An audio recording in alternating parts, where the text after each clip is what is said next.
Welcome to Own It, Your Business and Your Life with Nicola Cairncross and Judith Morgan. In this podcast, we're going to cover everything you need to embrace to become a successful entrepreneur, marketing, money and much, much more. How to create a business doing just what you love. How to own it, your business and your life. This one will be fast, funny, feisty and very lively. So sit back and enjoy the show.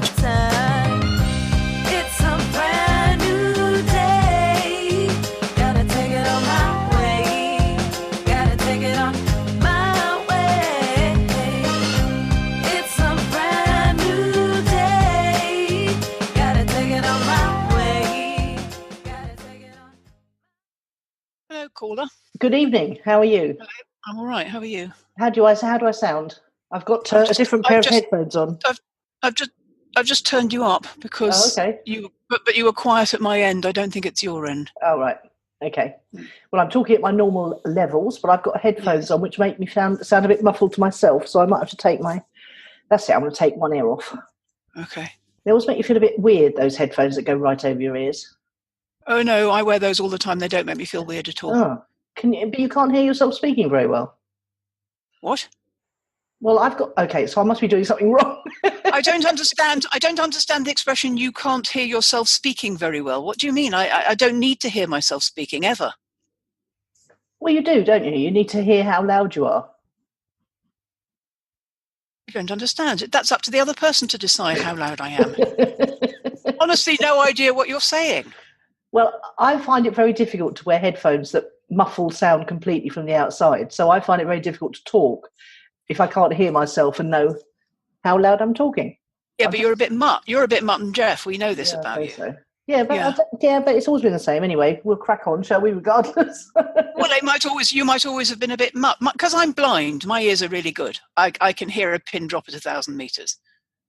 But if you've got headphones right over your ears and you're not getting any feedback of any kind, you can't hear yourself speaking very well, especially if your headphones have got, what's it called, noise cancelling on them.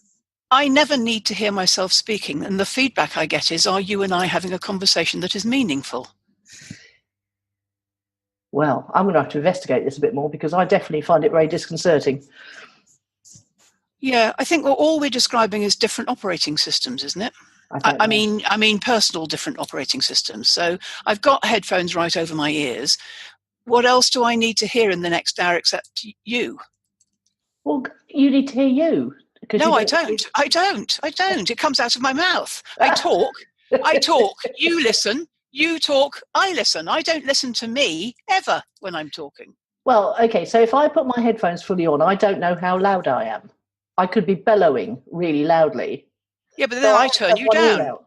Then I turn you down. If you're bellowing, I turn you down. I just had to turn you up because you're a bit quiet. But you were a bit quiet because I turned my computer down last night for some reason. Oh. Well, I wonder if any of the listeners experience the weirdness that I experience if I have full headphones on that cover my ears completely. That's why I don't like using any of the ones that stick in your ears either. I just always have one headphone in one ear and that's it. Because you need some peripheral hearing to hear myself speak. Well, that's very weird. I mean, I've known you a long time, and that's one of the weirdest things you've ever said to me. I need to hear myself speak. And there's been weirdnesses abounding throughout the years. Yes, there have been. Yes, that's quite weird. I need to hear myself speak. I can't actually even understand that. But that doesn't mean you're wrong and I'm right. It just means we operate differently. No, it just means we operate differently, doesn't it? Yeah. I mean, if I were in the car talking to you and I was shouting, you'd say, "You're shouting, turn it down a bit." It's weird because I think about all those people like Joe wrote, people with podcasts and you see them on the video. They've all got their headphones completely 100% over their ears, haven't they? I don't know. I never watch the videos, do I? I've got when I'm talking to you and when I'm talking to clients, when I've got my headset plugged into my computer, it's fully over my ears, and that's what's given me the best. I bought this headset, if you remember, because Sue Weeks, the professional podcasting woman, sounded so good when she was standing in for me. This is quite a dull conversation for us to open the podcast with, though, isn't it? Don't you think? Yeah, it is. Yeah, but never mind. somebody might be out there suffering the same problems that I'm suffering. Indeed, yes. Right, tell me about your week. Forget your ears for a minute. Tell me about your week. All right. It's been really good, but I'm ready to go home now. Yeah. You've been there a long time, haven't you? It feels like it, yes. It's not that long, really, and everything's been perfectly pleasant. It's just that, I'm just sick of being awake when everyone else is asleep and vice versa, really. So Superfast Business Live starts tomorrow. I popped down there earlier to see if there's anyone around, and I had a really nice chat with someone from Spain. And then I came back and I thought, I'm going for a nice dinner at the bistro around the corner, because it is really very nice. It's very French. And I had to fight myself to do that, because I thought if I'd have gone out for dinner, if I'd met up with a load of people tonight and gone out for dinner, I wouldn't have thought twice about it. But because I was on my own, I was thinking I should come back, do some work and cook some dinner. And I thought, I really don't want to do that. So I thought, no, I'm going to go for dinner at this little bistro. And they do think I'm barking in there. But I went in anyway. Why do they think you're barking? Oh, because I come in with a bag of shopping. It's a very posh place indeed. It's a proper French bistro, and it is quite posh. And I feel like a little old lady shambling in with her shopping and sitting down and, ordering a really nice dinner and then legging it again, reading a book in the meantime. It just makes. Well, I actually think that's what restaurants are for, and I think they're probably delighted to see you. Yeah. Well, the waiters always come and talk to me, so that's fine. And I went to Wollongong on the train yesterday, and I saw that. Unreasonably excited about the double-decker trains they have out here. So you get on a train, you step on. It's not like in England where you have to step up. You step on a level, and then you've got a choice of going upstairs or downstairs. It's most disconcerting. I've got pictures though to prove it. And I went a 3-hour trip, because I wasn't very good on my directions, to Wollongong. And I had a lovely, delicious lunch with my friends Lorraine and George, and several glasses of champagne. And then I got on the train to come back, and it took an hour. So that was that. And what else has happened? I went to Café Sydney, which overlooks the entire harbour and opera house and all that business. That was the take you out for dinner as a thank you for speaking for the coaches, the coach company. Yes. And that was wonderful. That restaurant was huge. You'd have loved it. It was really right up your roux. And, the olden days are very, very posh, very fancy, lots of waiters there for every need. Food was amazing. The view was amazing. And the company was great too. I think I made some new friends there. That was nice. And that's pretty much it. I'm ready to do 2 days of Superfast Business, pack my suitcase and get on a plane. Yeah, don't blame you. Yeah. I always think the photographs of Sydney, we might have to edit this bit out because I don't want to offend anybody. It just looks so dark. The water looks dark. The bridge is dark. Everything looks dark to me. Oh, it isn't when you're here. It's sunny and lovely, and it's actually a very beautiful city. There's lots. And it doesn't photograph well. It doesn't photograph well. Whenever I look at the pictures, I think, no. Oh well, it is lovely. It's very nice. It's got lots of very beautiful old Victorian buildings, very beautiful Art Deco buildings. There are trees everywhere. There's fountains everywhere. There's parks everywhere. It's like a really nice green bit of Kensington. Why does the water always look so dark in all the photographs? Not just yours, but everybody's. Well, I don't know why. Is it actually dark? Is it dark? No, it's blue. It's very strange. Mid to dark blue, but it is very blue. It really depends on the sky above. If the sky above's got clouds on it, then I suppose the water looks grayer. But no, it looks blue most of the time. Okay, good.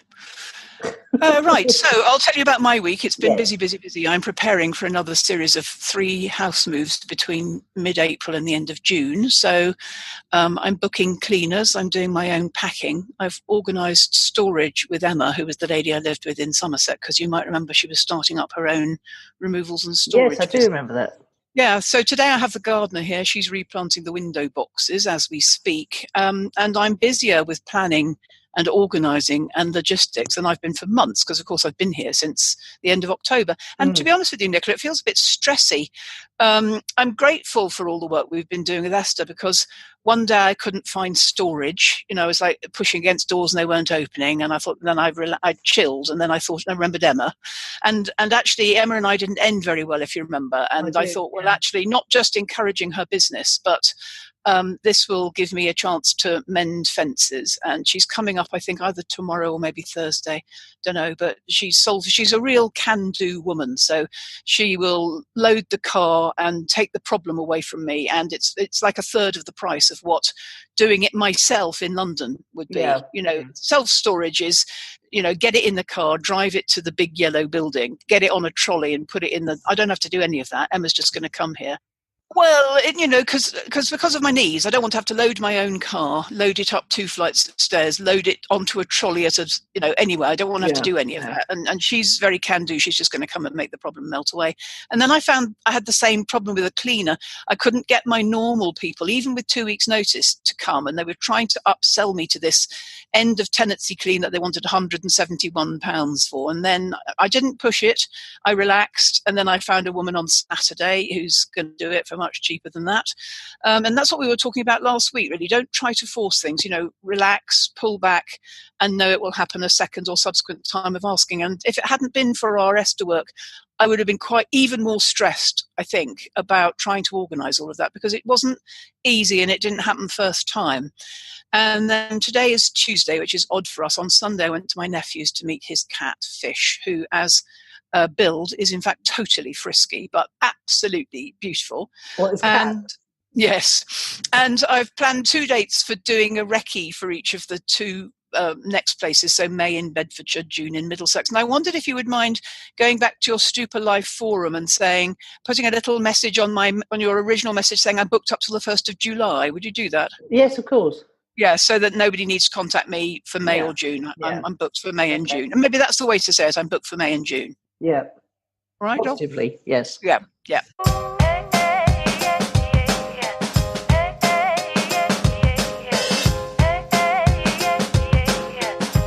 Now, so tell me what's fueled your fire. Well, the thing that's fueled my fire this week has been the speaking for a room full of 50-odd coaches and consultants. And it was so interesting to be reminded yet again of how much we know about online marketing and how little most people know. And you never know what's going to strike a chord when you speak for people. And people come up to you and they say, oh, this bit was fantastic. This bit was fantastic. And they got lots of lovely, good feedback, which was so nice, because the girl who'd recommended me had recommended me purely on the strength of seeing me in London. And she saw me on the main stage, but she also came to my presentation where I'd run out of memory on my phone halfway through my presentation. And some people liked that a lot, and some people didn't like it very much at all. Yeah. So she'd recommended me on that, on the basis that I was going to be great. And she'd really stuck her neck out, really, which I didn't actually realise till I got there. And it was so lovely that she did. Kylie, her name was.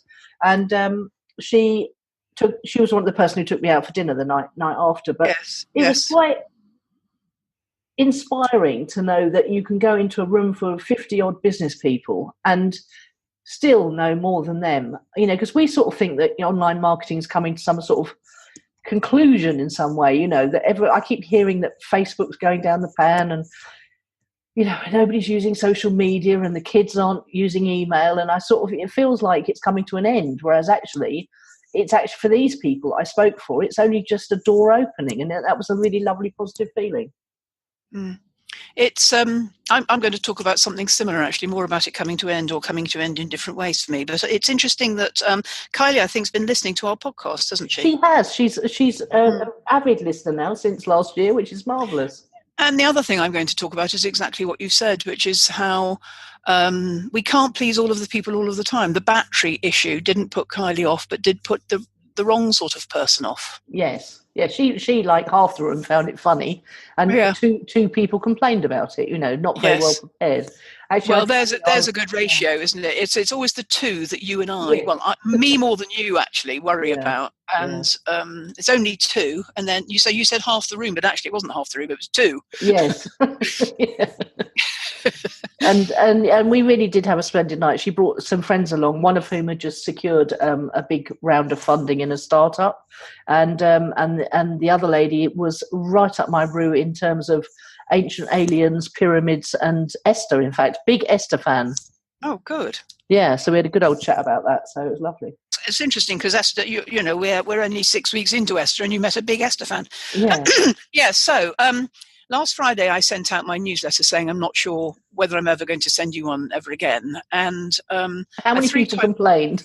Well, I had 3 types of responses, actually. I had 11, 12, 13, 14, 15, 16, 17, 18, 19 responses. And they fell into 3 different camps.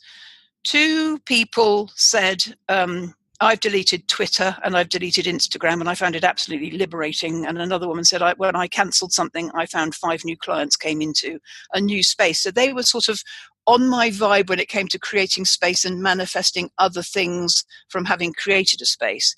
There were 6 encouragers who said, I love that you're following your vibe, good for you, important you do what your heart and intuition guide, and not sure what I was expecting to read tonight, but not that, and I love that you're so trusting of the universe and bon voyage. And then 11 people, all of whom are past and present clients, and 3 who are potential future clients, but all of whom know where to contact me in another way if they want to, all said, I will miss your newsletters. I will be sad if you're not there. Oh, please don't go. No. And all sorts of things like that.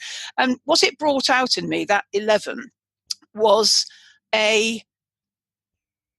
something I thought I wasn't anymore. It brought out the nice girl in me because I found myself comforting them, and I was all too aware as I was doing that, and I was making promises I might not ever be able to meet. I was saying, you've all read it as though this is the last one. I haven't said it's the last one. I've said I'm not sending you one this week, and I don't know when or if I'll ever send you one again. But I sort of allowed them to believe that I would be. And maybe last Friday I thought I would be. Now I don't. I'm not sure, to be honest. I tell you what I've learned. All people know how to reach me, whether or not I write them a newsletter. The interesting business point for me is that everything I want in a marketing sense works better for me on Facebook. More reach, more engagement, easy to share, bigger list, higher open rates. And I can compare that, MailChimp, to Facebook Insights. I can compare it, so I absolutely know. I'm also confident that after 15 years of writing, I no longer need the discipline. And that was for me. I was writing as a writer to make sure that I wrote every week. I now know I can write what I want, where I want, when I want. I can write a book, and I can be totally flexible. I did predict the end of email marketing by 2020. And where I'm coming from there is that I don't want any newsletters. I don't want anybody to communicate with me by email. I prefer to follow people on social media. And now I'm very keen that people, and that's me selling as I buy. I don't want to buy from an email newsletter. Lots of people said I was the only one they read, and that just proves my point. If I'm the only newsletter they read, then they're not reading anybody else's newsletters. I don't read any. Now, I'm very keen that people understand, listeners, particularly clients of mine that send newsletters, this is very dependent on what you do for a living and what you sell. And I think this is a unique, it's a personal choice. It's how I feel right now. Because I don't need it anymore as a writer, and because it wasn't working for me in a marketing sense, I was aware too that I was being a nice girl in writing it for the handful of people who I knew would be disappointed if I stopped writing it. And they're not people who are ever going to pay me money. And there's other ways of me communicating with the people who are going to pay me money, which is more efficient. So actually, there's another angle to this as well, which is that it started to feel self-indulgent because it was years in that newsletter since I'd written about business. I've said in writing everything I've got to say about business on a blog, a book, a newsletter, on Facebook. So I was just in the end writing about me, and I don't think that's the point. And but there are several of my clients, I do read their newsletters to be fair, that they're writing for a very different reason to me, and I'm going to encourage them to keep going if I see the marketing point for them, and I do. And it must be remembered that I'm always miles ahead of the curve, and people won't see this in their own lives for years yet. So it's just for me, listeners, it's just for me. I'm at the end of that particular road after 15 years. I've been writing it for 15 years. When you've been writing it for 15 years, compare notes and then we'll see. Well, but the whole point of that is it enabled me to realize the extent to which I'm still a nice girl. I'd been writing it for longer than I should have done because I was being nice to the people that I know enjoyed reading it. And then when they expressed disappointment, as I knew they would, and only 11 people, I promised them that it wouldn't necessarily be the end, although now I think it probably is. I don't know. See, I'm concerned, and it doesn't make any difference to you, I know that. I'm concerned that there is a big invisible underswell of people who would forget you if they didn't get the newsletter, and who could become clients in the future, but who won't now because I can actually prove that isn't true from stats. I know who's opening my newsletter every week, and they're past and present clients. And the people that responded to me, the ratio is 3 people who might pay me money in the future. We're very well connected on Facebook, and they know where I am if and when they're ever ready to make that investment. And what if Facebook goes away? Well, then I can revert. This is, I'm not giving up. I'm not closing my account at MailChimp. Oh, good.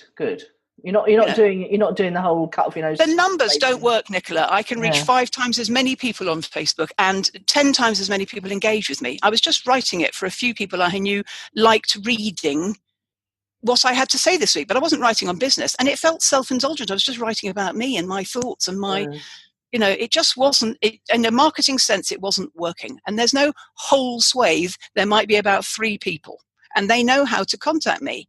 They've got my email address, and they follow me, and we engage, or we're in groups together on Facebook. So what are you going to do about your website then? Because you can't leave it like that. Yes, I can. I can. No, you don't need to leave it looking like that. You could just put a one-pager up. I've put a one-pager up which says the site is shut. Here's how to follow me on Facebook. Here's how to buy my book. Here's how to follow the podcast. Here's the link to my diary, and here's the small business schools. Everything they want is on the front page. Oh, but I would have to make it look nice on that. Fine. That's the point of this podcast. A and B, yin and yang. Yeah, it's absolutely perfect for me. I'm moments away from putting it into maintenance, period. And you know why. So this is a very unique and personal decision. I couldn't wait to do both of those things, and now I've done them, and I feel better for it. Well, and meanwhile, I'm taking on a new client this afternoon who came to me from the podcast, and Facebook works 5 times better for me. And I'm not shutting anything. I'm just making them both dormant, pro temp. Putting them in mothballs. Yes. But if what I want to happen in my life happens in my life, I'll be shutting them both down permanently and forever. I can't wait. Cannot wait. You funny old thing, you. No, on cusp of 3rd career, to be honest. And I spoke to a coach yesterday, the same. I did accounting for 20 years. I've done coaching for nearly 20 years. Coaching is the hardest done in the world. It's nearly time to do something else for a living. Well, I wish you well. What does it mean for the podcast? Anything yet I need to worry about? No, I said to you in the newsletter, and I've said, no, I got a new client this afternoon from the podcast. Yes, and I said last week, what was fueling my fire was I was liking the podcast at the moment because we're having we're building, and you see, the newsletter is the same to me. If it's not building relationships, I'm not interested. Yeah. What the podcast does, as our Facebook group goes, and you sent me some stats this week that shows it's going up in the world, we're engaging with, that's all I want. I want the relationship. I want the feedback. And although anything between 6 and 20 people wrote to me every week, and all those they say things like, you always write just what I need to read on the day that I read it. That's a former client who isn't going to pay me any money anymore. What's the point? Yeah, good point. And I was startled when Kylie said that she'd been listening to the podcast, which means that she saw me on stage last year and has been listening to the podcast ever since. And I thought, well, that's the podcast earning its keep right there. I think it has to feel, I think whatever we do for a marketing sense, for me, there has to be an engagement, a relationship, a sense that it's growing, not dying. And I think for me, after 15 years of the newsletter, it had been dying for a long time. I just wasn't prepared to bang it over the head.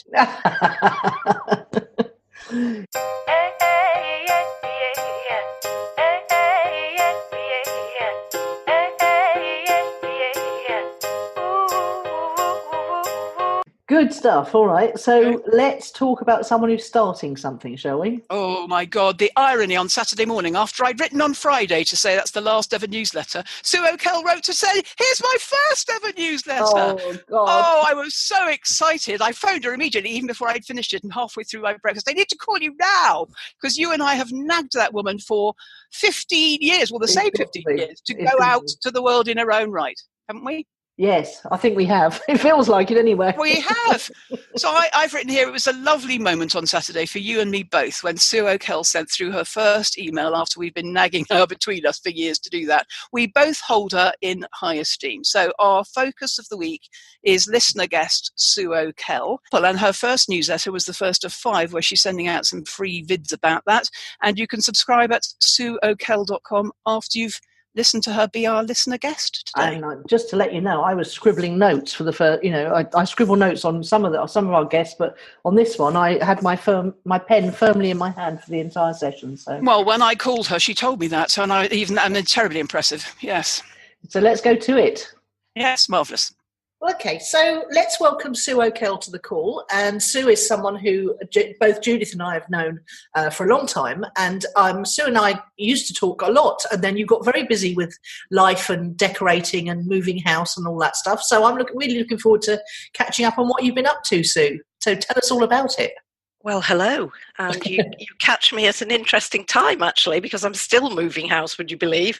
Been on with that renovation project for about a year now. But equally excitingly, this is the week I launch, after much nagging from Nicola for years and years and years.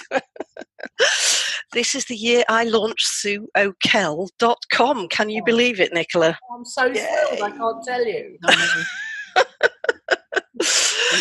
Oh dear. So a little bit about me, I guess, which absolutely. Is basically I'm from the world of marketing communications. Started off my career on a business magazine, would you believe, back in the 1980s. And then I moved into PR, working for all sorts of varied things, from a theme park to very unglamorous stuff, writing about trucks and glass bottles and land reclamation and all sorts of things, basically. But I've always been into strategic marketing communications, which is a very posh way of saying, think about the outcome you want before you start talking. And I've written everything from news releases from my time as a PR girl to advertising copy, university prospectuses, annual reports, flyers, features, you name it, I've written it. And I had a brief sort of interlude from that, if you like, deciding that I was a bit fed up of manhole covers and steel wire and all the exciting things that I used to write about. So I set up a beauty salon from scratch with 8 staff, doing skin and nail care and latterly complementary therapies. So many a varied career. Then I was headhunted back into being the head of PR for a local full-service advertising agency, and then headhunted out of that into the NHS, bizarrely, working on a communications campaign for everybody in the country. So talking in very plain English about people's care records and changes to how they were being held. And then into the Department of Health as part of a team, again, dealing with national campaigns for glamorous things like MRSA and swine flu. Nice. So I've had a many and varied, but not very glamorous PR career. And we met, I can't even remember how we met, but it was many years ago. I think you might have been a client of the Money Gym at one point. But it must have been an internet conference, mustn't it? Yeah. You two? It was an internet conference, actually, yeah. Nicola. It was when I started to get interested I realised there was a gap in my skills, yay back when, and I started to get interested in online marketing. And I actually went to one of those, Brett McFall, do you remember? He used to run those internet summits, was it called, in London? Internet summit, yes. And he called you out from the floor, I remember. There were like thousands of people there, and he was like bigging you up for being fantastic. And I thought, ooh, that Nicola Cairncross, I might need some mentoring from her. So that's how I met you. And I met Judith while I was working for the Department of Health, and I was down in Whitehall in London, central London, every week. And I used to coincide my meetings so that I could be there on a Monday evening to go to alternatives. Oh, yes. Is that how we met, by sitting next door to one another? Yeah, we did. Was it Doreen Virtue? Can you remember who it was? No, it was Martha Beck. Oh, brilliant. Yeah. Yeah, so that's how I met you both, weirdly. And then I went on to be mentored by Nicola because I love a real person, and you two are both real person, and I've had mentoring from you both.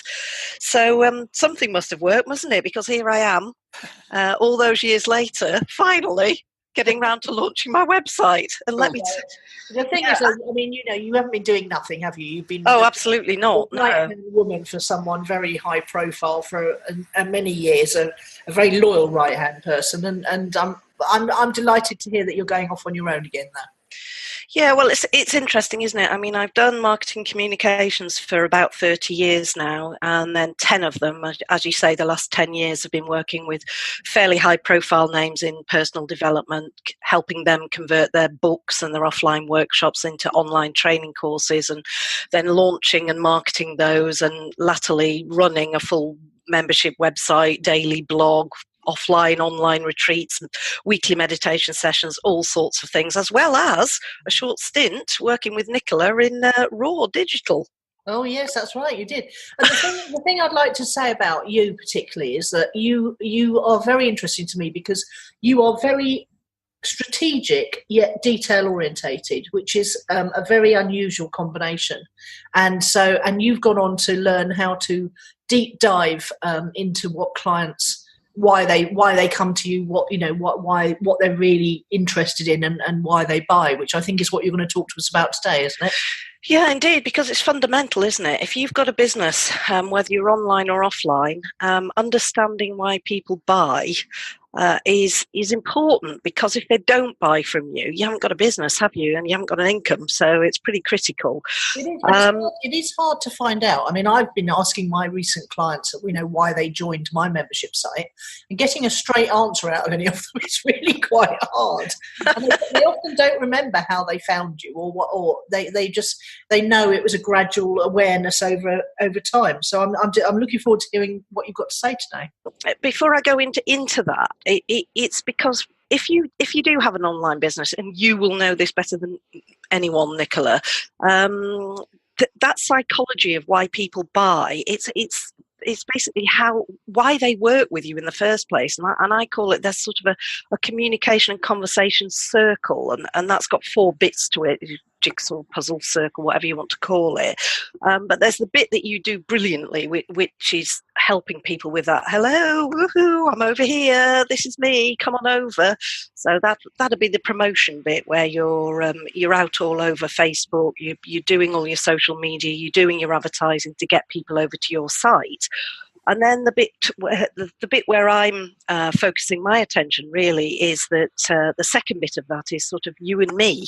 So when somebody does actually get to your site, this is what I do and why you should care. And then there's a third part, which is almost like the mechanics of the process of why people buy and how they buy, which is that you're actually selling some kind of transformation. I'll go into that in a bit more detail. So basically you're selling a before and after, how I help you get from A to B.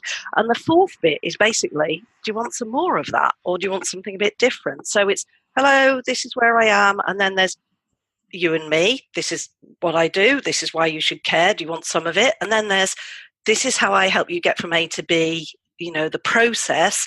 And then finally, do you want some more of that? And I got interested in all of this circle because, like you, Nicola, I've been asking people who've got an online business but probably weren't necessarily really flying with it, what they were most worried about and what they needed help with. And I'm sure you've had similar comments to this. People said things like, I've got really good experience and knowledge about my subject, but I can't convince people to join my list or buy my products. Or people don't seem to understand what I offer. I just don't seem to be communicating that right.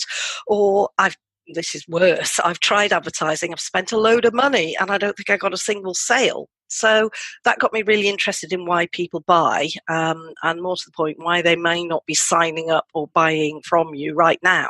So what does persuade someone with little or no prior knowledge of you or what you do to take that plunge, and more importantly, what stops them and makes them turn away. And as you mentioned, I have worked with some quite well-known names in personal development, and they quite often talk about this thing called the reptilian brain. And if you've never heard of the reptilian brain, that's the really primitive part of the brain. And if you're in the field of helping people, as they were, with stress, anxiety, and fear, that part of the brain is really important because it's concerned with fight or flight. And it stems right back to when we lived in caves and we had to deal with the very basics of survival. So obviously you're looking around for food, you need shelter, you've got to make sure the race continues, so there's procreation, and in amongst that you've not got to get yourself eaten by wild animals or attacked by other humans. So that reptilian brain is kind of a primitive part of the brain, and it's focused on survival. But once those basics are covered, it's then what we all know these days is not just about survival but thriving. Now, why is that important? Well, it's still behind decisions that we make. It's in your everyday life, because your brain, from those hundreds of thousands of years of conditioning, is continually looking out for what can help you survive or thrive. And it's conditioned to make quick decisions about that because it's that fight or flight mechanism. Now, I know in the West we're all comparatively comfortable, we're, comparatively well off. So I think we've also honed what I like to call the retail brain. And I'm sure lots of people will know about that one. And that's focused on what makes us feel good. So we hone in and purchase things that will make us feel good. And we do it time and time again if it does indeed make us feel good. So when we come back to why people buy, the main motivations behind taking action are, will this help me survive? Will this help me thrive? Or will this help me feel good? And we don't have animals chasing us these days, I know, but we still have to make fast decisions. So if you think about how behaviour's changed, and anybody will know that people are surfing the internet and they're doing it while they're multitasking or they're doing it on the move. You go on any train and just about everybody's head is no longer in a book, it's in a phone. People are surfing while they're waiting for a plane, or they're doing it at work, or they're sitting in front of their TV and they're on their tablet at the same time, or they're surreptitiously scrolling through Facebook with the sound off. So we've all seen it, we've all done it. So there's an online environment where everyone's communicating about everything and endlessly. They're on Instagram, they're on YouTube, they're on Facebook. Everybody's talking about everything endlessly. And it's just crowded and noisy and overwhelming. And I know, Judith, Nicola, we all switch off, don't we? We're just like, oh my God, let's just go and write a book. Let's go and, do some colouring in. Let's go and do anything other than being online. So what does that actually all mean for your business and your website if you're trying to stand out from the crowd and truly connect with people who you want to be your prospects and your customers? And I'm going to quote a guy called Donald Miller on this, because he really does have this down, and that is, people are not drawn to the best products or services, they're drawn to the ones they understand the fastest. That is a really interesting one, isn't it? People are not drawn to the best products or services, they're drawn to the ones they understand the fastest. And that means if you confuse someone, you lose them. You're like a newspaper on a newspaper stand, and that headline on your website has to sell what you do. You've got to make it incredibly simple for people to understand what you offer. So basically, you are appealing to that reptilian brain. You're appealing to those questions that are continually subconsciously working for people, which is, how can you help me survive? How can you help me thrive? And how can you help me feel good? And that basically comes down to two key questions. So I'm going to any website for the first time, and the two key questions that I want to be answered are, how can you help me? Can you solve my problem? So a website that works, so the second bit of the puzzle, the you and me, the website that works answers those questions. How can you help me as a prospect or customer? Can you solve my problem? So you've got to answer those 2 questions at the top of your website to make sure that someone takes action. So either they scroll down to learn more about you, or they sign up and they buy there and then. And you need to answer those questions first and foremost, because we're in this overcrowded, noisy, busy environment where I think, am I right in this, Nicola, people have got about 5 to 8 seconds when they hit your website to... Yeah, it used to be 30, but it's down to about 7 now. Yeah, it's ridiculous, isn't it? So you've got to think about, am I answering those questions at the top of that website, and am I helping people understand quickly how I can help them, how I solve their problem, and why they should care enough to take some action, and that is sign up or buy. So the newspaper analogy is quite an interesting one. I started out in business magazines, and I went out with an editor, I have to say, for 12 years, and it was a very, very useful thing. He taught me how to cut my copy down. I used to write these things, and he used to say, go away, cut it in half, and keep all the sense of it, and then come back again. Yeah. And it's that key thing, isn't it? We're very verbose. Judith was saying to me the other day, "Oh, you're very verbose. You'll have to keep it simple for this own it, the podcast chat." And it is. And when you're putting your website together, there's so much stuff that you want to put on there, because you've got all the reasons why you're qualified to help someone. Then you've got to tell them all about your different products and services, and you've maybe got to tell them what's new and different about your approach. And if you've been around for a while, you've probably got loads of qualifications. You want to back up the fact that you've got experience, and you might have been featured in some magazines, or you might have several different elements to your business. So what information do you include about those? And it goes on and it goes on. But the thing is, what you need to bear in mind is those 2 key questions that somebody who's new to your site needs answering. How can you help me? Can you solve my problem? So actually, and this is quite hard to hear, particularly if you're someone who's like a coach or a consultant, you're selling the services that you offer yourself. People don't give a stuff about you when they first get there. They really don't care. They don't care what magazines you've been in. They don't care how lovely your photograph is and whether you just had your hair done before you had your photograph taken. And I have to say, coaches and consultants are really prime culprits for this. They're full of photographs of themselves and loads of information about their story and their journey and how they got to where they are. But actually, people don't care yet. Okay? Yeah, so the key thing that you've got to do when someone hits your site is answer those 2 questions. How can you help me? Can you solve my problem? And ideally, if you can get that into a sentence or 2 sentences maximum, then you're winning, basically. Yeah, because you're grabbing their attention long enough for them to give you the next few seconds. Exactly. So if you can just get their attention in that busy world, stand out there, wave your arm and get them to actually notice that you exist, because that is what the top of your website's starting to do, has to do. And it does go back to these old newspaper analogies.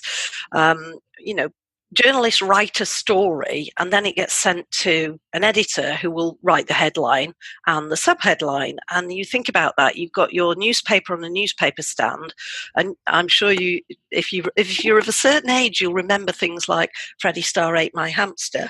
Yeah. And yeah, I mean, it's nonsense, isn't it? But the thing is, there when you've got a newspaper on a newspaper stand, the headline sells it. The subheadline qualifies why you need to be buying this newspaper now to find out about it, and then the rest of the page down there gives you the information that you need about that story. Now, I know we're not just telling stories; we're trying to sell things. But the key thing is you setting up your website so that you take people through a process. So that the why people buy, you need to get them to understand what you offer that can help them with their problem, and that's your headline. So here's where I am, this is what I offer, here's how I can help. And then for people who have got the time and inclination to scroll, then you can fill them in on all the reasons why you can help them. Yeah. But the key thing to remember is that it's about them, it's not about you. Yeah, brilliant. I've actually been making notes while you've been talking because that's you nice. reminded me of so many important things that it's so easy to forget. And what happens is you might even start out with a nice clear message like that, but then you end up adding the kitchen sink and then adding another kitchen sink and then adding another kitchen sink. Do you know what? As well, Nicola, I had quite a. I had Judith on one of her more brusque days when we were chatting about the topic for this podcast, and she really got me thinking about it and the struggle that I've had in getting my website set up. And it's weird, isn't it? I have written about so many things in my time, and the thing that the people I've worked with tell me that I'm really good at is communicating complicated things in simple language and getting to the real nub of what needs to be communicated about. And yet you try and do it for yourself, and it's a complete nightmare because you think, well, I need to put this in, I need to put this in, I need to put this in. Let me tell you why this is good. And I was brusque with you that day, and I was worried about it afterwards. But let me tell you why this is good. Because you're fascinated by this, because we all teach what we most need to learn. Yes, indeed. Yeah. And the minute you've learnt it, it's boring. And the weird thing is, this is because I did an English degree, and anybody who's spent any time in academia knows that you'll get told to write 8,000 words on that. I know. Write 2,000 words on that. And but actually, you've made it really simple for us today, which is why people buy. You get their attention, and the two questions are, how can you help me, and how can you solve my problem? In 1 to 2 sentences, appealing to their reptilian brain about surviving, thriving, or feeling good. Such a simple message. Indeed, exactly. But one that so many people get wrong. Now, obviously, there's more to it than that. Yeah, and there is the whole conversation circle, as I call it, which is taking through the transformation that you offer, because everybody who's got a product or a service is actually selling some kind of transformation. So, you're selling a confidence. This is where you were before. I don't have confidence. This is where you are. I do have confidence. So you're selling that transformation process. So everything that I have tried to do now on my own personal and painful journey to communicating more succinctly at suokell.com is to try and help people with those conversations that you have through the various stages of the buying process. And of course, the understanding why people buy, and the first thing you have to get over to them is that most important thing, because if you don't actually get people's attention, they disappear off your website, never to be seen again. That's a lead lost, isn't it? And when will you be live with that? All fingers crossed, 1st of March 2019. Okay. Thank you very much for joining us today, Sue. It's been lovely to hear what you're up to nowadays. Yeah, we have to leave you and love you and give you the bum's rush because we've got another one in 6 minutes. Fantastic. All right, well, lovely to speak to you. Yeah, thank you for being so much better than you feared you might be. Oh, cheers. Thank you. Okay. You'll be amazed when you hear it. You will be. Yeah, you sound great. Oh, good. Thank you. Bye. Bye.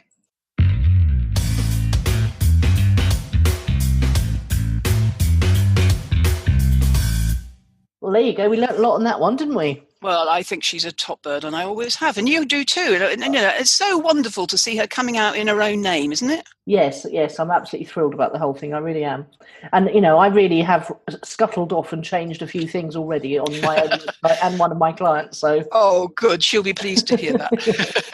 Good stuff.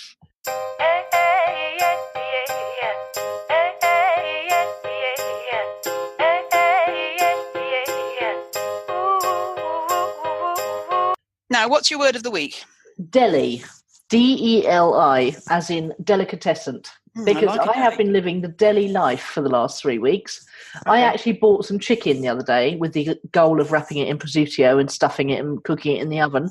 And I just couldn't be bothered, Judith. So I've been living on tabbouleh and smoked salmon and poached salmon and beetroot salad and taramasalata and very thin crackers they have here. They're gluten-free crackers and they're really wafer thin.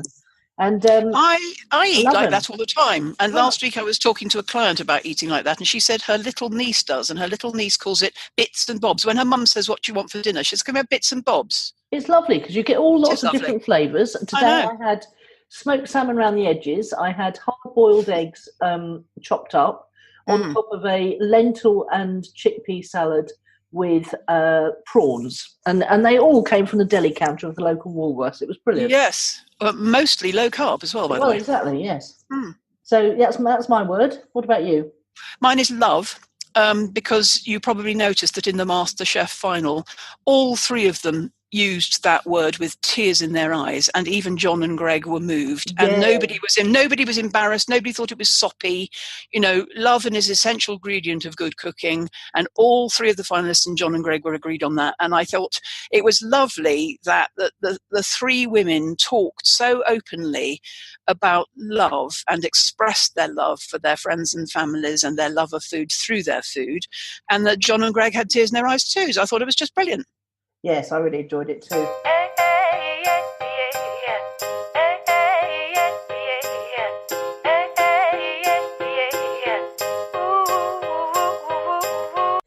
So, project updates? Yeah, PUs, go. Well, there's been no movement on my writing, although I've had very positive feedback from someone not a writer who I sent my screenplay to, and he liked it a lot. I'm still waiting for the professional critique I paid for.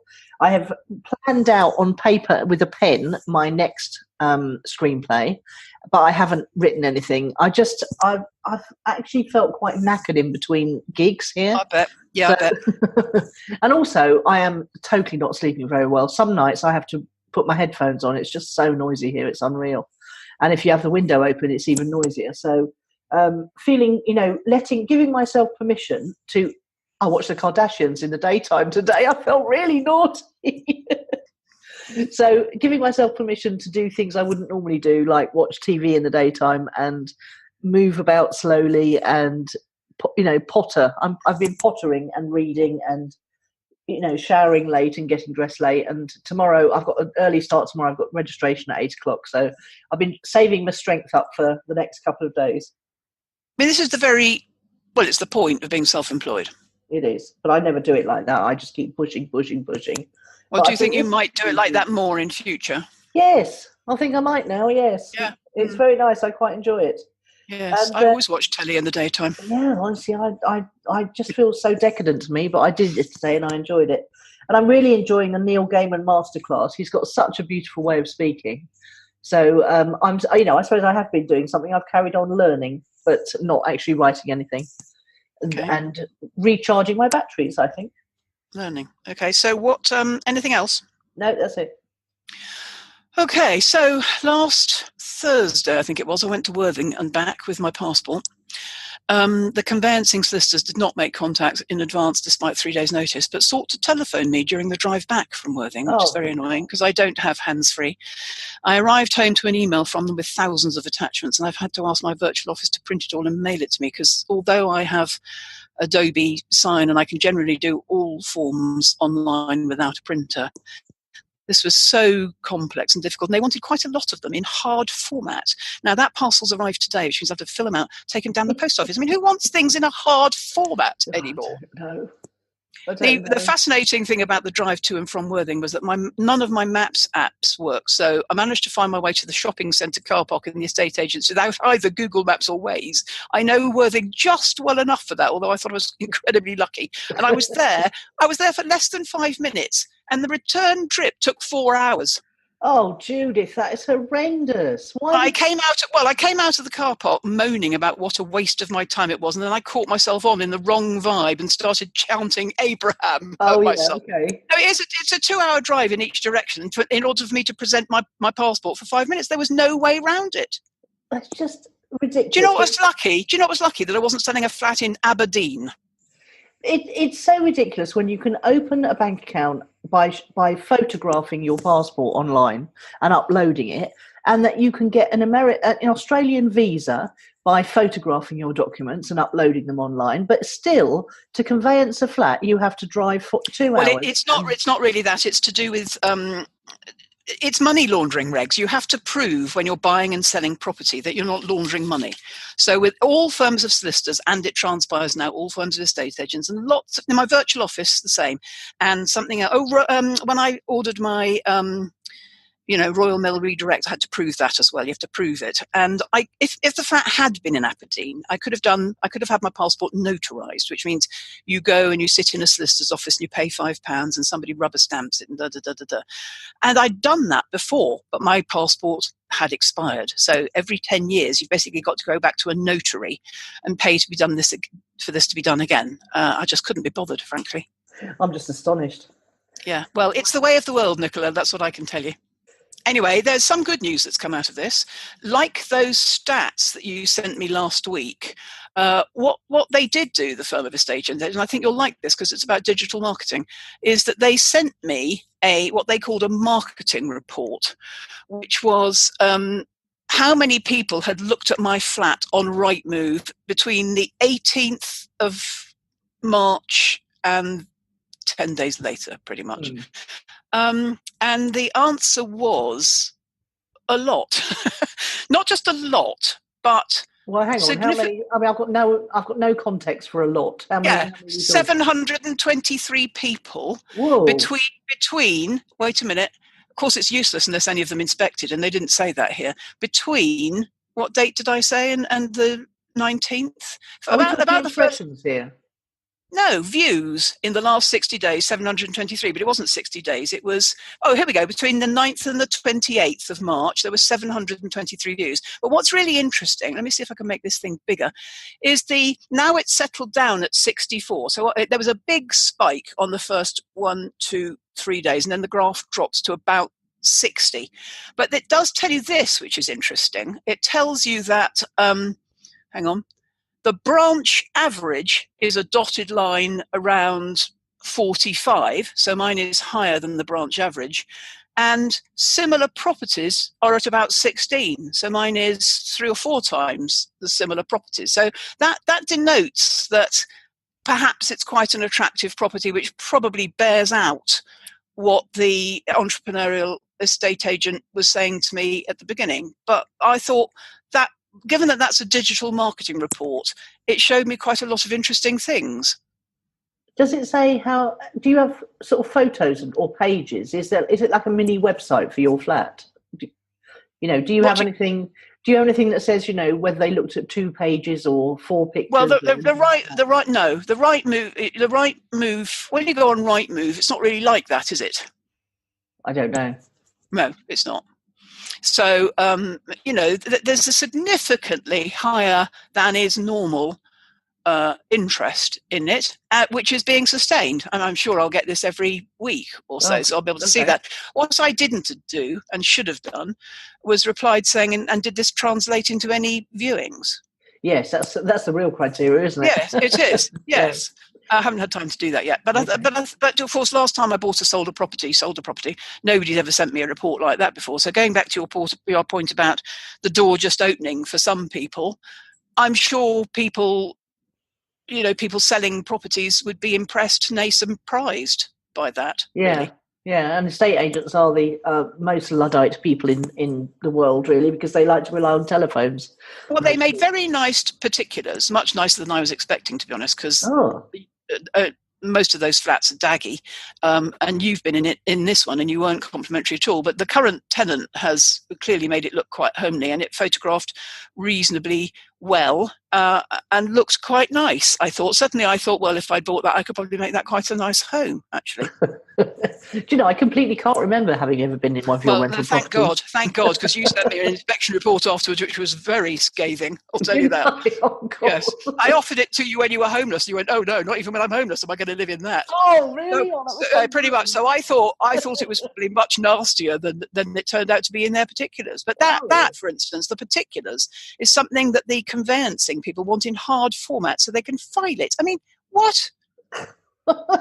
It beggars belief, doesn't it, the thought of all these bits of paper sitting in the drawer. But also, if they want to file it, why don't the estate agents just email it to them? They print it in their office and stick it in their file. But actually, they want us to do all the printing. It's very weird. Yeah, crazy. Oh. Anyway, Esther reminds me endlessly that complaining about other people is the wrong vibe. And there's a lovely quote of hers that I really enjoy, which says, "When I'm in the vortex," hang on a minute. Oh, yes. That one that you got me to share. Yeah, that one you got me to share. When I'm in the vortex, I let people off the hook more. I thought that was brilliant. I wrote that one down. I must let people off the hook more. Must let people off the hook more. Yeah, I really, that was just so fantastic because you sent it to me, and just after the week I've been asking you, what is the vortex?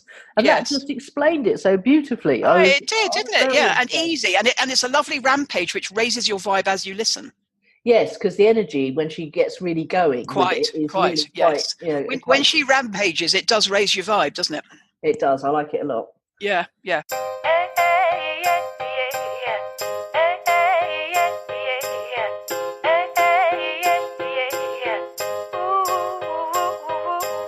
Anyway, tell me who or what's impressed you. Well, I was going to say Irene, who won MasterChef. Yes. We talked about that already. So no, well, we haven't really talked about that. She wasn't my winner. I thought her pudding was stonking, though. It was very interesting, wasn't it? I mean, there was a whisker between them. She was the only one who didn't put a foot wrong. The other two had tiny, minuscule things that could have been improved. I thought Irene's lamb chops looked manky, to be honest. Well, they weren't very beautifully displayed. No, they weren't. I definitely think she should have done semicircle with all the veg and then put the chops with crisscross bare bones. Yeah, but I think they liked the strange ingredient that they didn't know on that plate, didn't they? Yes, even I didn't know that strange ingredient. Oh, it was sour milk and something... barley oats. No, it was the wheat. It was the wheat product. Anyway, it doesn't matter. Yeah. But you're right. There was a whisker between them, and I was disappointed for about 5 minutes, as I always am with these reality shows when my one doesn't win, and then you're over it and onto the next thing, aren't you? Yeah, exactly. But I thought she was a well-worthy winner, and I thought she was a lovely woman. And of course, it's brilliant to see a 60-year-old woman winning anything. Yes, it's brilliant to see her entering. It's brilliant to see her sailing through it and sticking to her guns and really just enjoying it so much. She didn't look stressed at all, apart from when she went into the professional kitchen. Oh, I'm not sure that's true. There were a couple of meltdowns on her part. But I do think that what I loved about the programme too was all three of them are high achievers in their other careers. Gillian played rugby for Scotland. Most impressive she was in her rugby. The copper was fluent in 5 foreign languages. I know.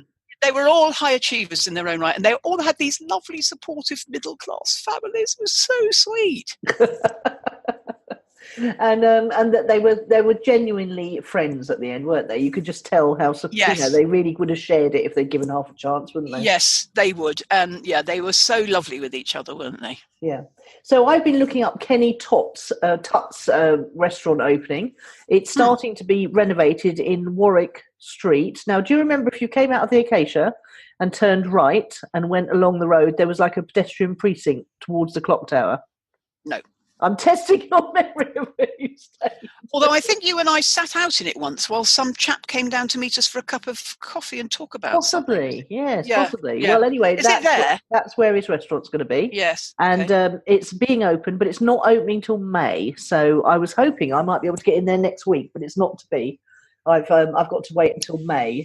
Now, I didn't watch the whole of last year, so I've no idea who Kenny Tutt is, but Marion talks about him often enough. So he was a bank manager, and he was a very quiet little chap. No, he's tall, but a quiet, tall, gentle chap. But he just got better and better and better as things went on. He was good to start with, but he just got better and better. And, he's had a fantastic year of going on the circuit and talking to big crowds in things like the Ideal Home exhibition and stuff. I think they signed him up for a year to do all that promotional stuff, and then they got enough money probably by the end of it to open their own restaurant. And was he from Worthing? Yes, he was. Yeah, he lives in Worthing. Okay. Yeah. Okay. The NatWest bank manager. So the lovely Mike Murray might have known him. Well, I was going to say you've got a bit of a long thing with NatWest bank managers. I have, yes. Yeah. Not in that way, gentlemen. No. Not at all in that way. No.